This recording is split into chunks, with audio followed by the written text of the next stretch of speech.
বাংলাদেশের জাতীয় স্লোগানের তকমা পাওয়া জয় বাংলা স্লোগানকে নিষিদ্ধ করার পথে হাঁটছে মোহাম্মদ ইউনূসের নেতৃত্বাধীন অন্তর্বর্তী সরকার। ইতিমধ্যেই এই স্লোগান বাতিলের জন্য সে দেশের হাইকোর্টে মামলাও হয়েছে, যদিও সেই মামলায় আপাতত সিদ্ধান্ত জানায়নি আদালত। তবে এই স্লোগান ব্যবহারের ক্ষেত্রে দেওয়া হয়েছে স্থগিতাদেশ। এই পরিস্থিতিতে আদালত চত্বরে জয় বাংলা স্লোগান দিতে দেখা গেল শেখ হাসিনার দল আওয়ামী লীগের বেশ কয়েকজন নেতাকে। আদালত চত্বরে এই জয় বাংলা স্লোগান দিতে দেখা গেল আওয়ামী লীগের নেতাদের। আসলে কি হয়েছে? এই আওয়ামী লীগের নেতারা জামিনের জন্য আদালতে এসেছিলেন, কিন্তু জামিন মেলেনি, আর তাই জামিন না পেয়ে আদালত চত্বরে জয় বাংলা স্লোগান দিতে দেখা গেল নেতাদের। আর এরপর জামিন না মেলায় ফের কাঠগড়ায় ঠাঁই হলো এই নেতাদের। সুনামগঞ্জে জামিন না পেয়ে আদালতে জয় বাংলা স্লোগান দিলেন আওয়ামী লীগের নেতারা। সেই ভিডিও দেখাবো আপনাদের।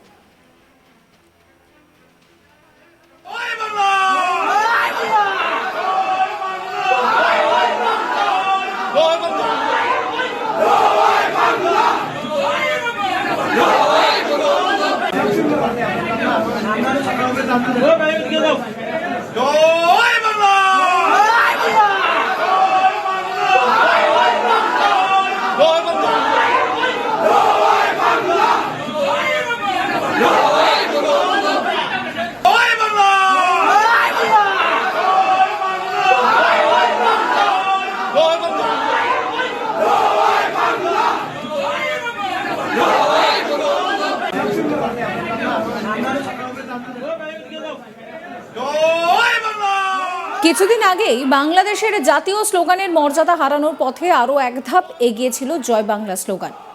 বাংলাদেশের জাতীয় স্লোগানের থেকে জয় বাংলা স্লোগানকে মুছে ফেলার দাবিতে বাংলাদেশের হাইকোর্টে একটি রিট পিটিশন দাখিল করা হয়। সব পক্ষের শুনানি শেষে এই নিয়ে রায়দান স্থগিত রাখেন বিচারপতি। এ বিষয়ে সরকার পক্ষের আইনজীবী জানান যে এই নিয়ে একটি রিট পিটিশন দাখিল করা হয়েছিল হাইকোর্টে, রায়দান স্থগিত রাখা হয়েছে। কিন্তু অন্তর্বর্তী সরকার এই জয় বাংলা স্লোগানকে জাতীয় স্লোগানের মর্যাদা দিতে চায় না কেন? আইনজীবী জানান, মুক্তিযুদ্ধের সময় ব্যবহৃত এই স্লোগানের তাৎপর্য রয়েছে, এটা অস্বীকার করার কিছু নেই।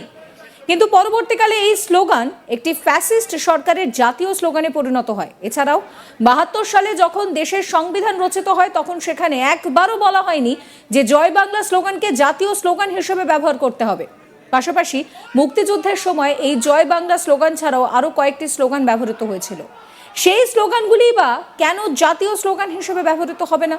আইনজীবী জানান, এই সরকারের যুক্তি, জাতীয় কোনো কিছু গ্রহণ করার আগে দেশের মানুষের মতামত নেওয়া জরুরি। কিন্তু এই জয় বাংলা স্লোগানের ক্ষেত্রে তেমন মতামত গ্রহণের কোনো রকম কোনো ব্যবস্থা করাই হয়নি। শোনাবো আপনাদের আইনজীবী, তিনি ঠিক কি বলছেন।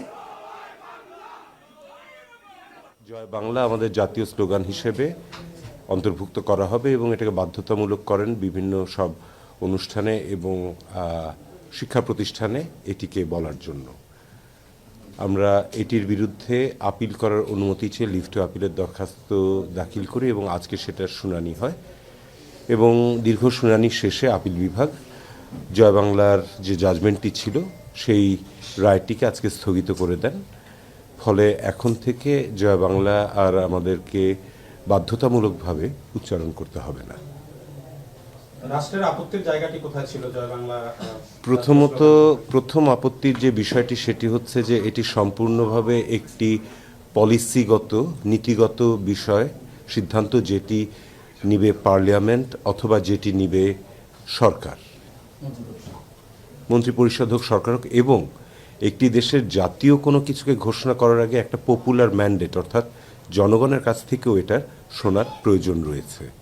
কিন্তু একটি রিট পিটিশন দাখিল করার মাধ্যমে, পাবলিক ইন্টারেস্ট লিটিগেশনের নামে একটা রিট পিটিশন দাখিল করার মাধ্যমে কোনো প্রকার আইনগত ভিত্তি ছাড়া এটিকে ঘোষণা করে দেওয়াটা আইনগতভাবে বৈধ নয়। এটি ছিল হচ্ছে আমাদের মূল প্রতিপাদ্য বিষয়। এবং আরেকটি যেটা ব্যাপার রয়েছে সেটি হচ্ছে যে আমাদের বর্তমানের যে সংবিধান সেটি যখন তৈরি করা হয়েছিল 1972 সালে, তখন আমাদের যারা ফ্রেমার্স অফ দ্য কনস্টিটিউশন ছিলেন তারা সব কিছু ভেবে চিনতে আমাদের অনুচ্ছেদ 4-এ আর্টিকেল 4-এ জাতীয় কি হবে সেগুলোকে উল্লেখ করে দিয়েছেন, তার মধ্যে জয় বাংলা ছিল না।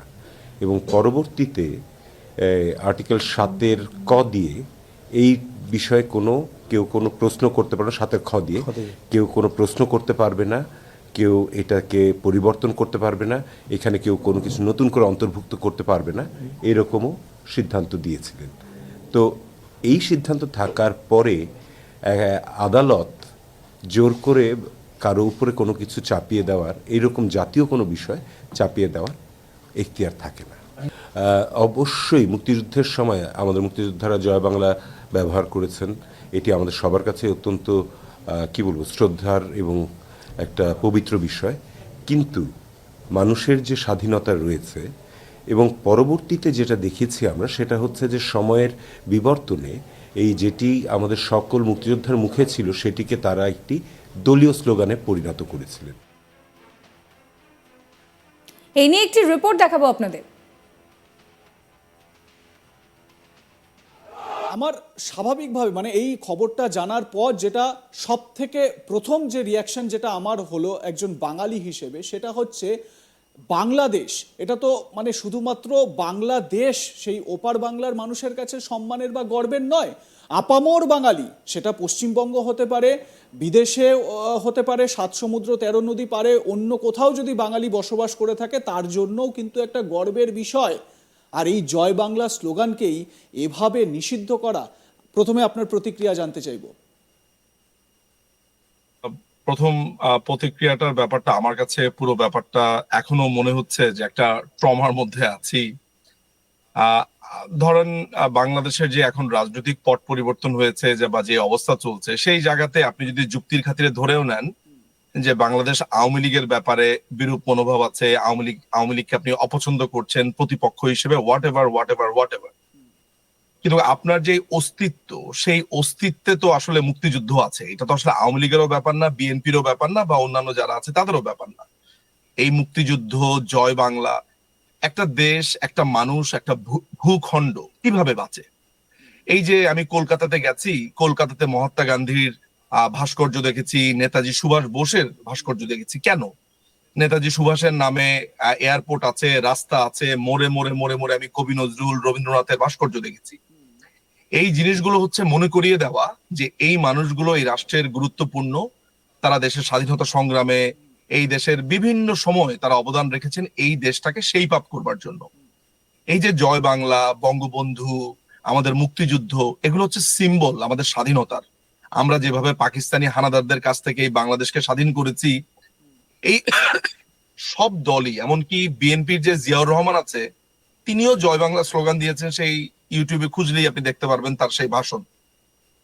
জয় বাংলাটা কোনো দলের স্লোগান না, জয় বাংলাটা যেমন ভারতের জয় হিন্দ।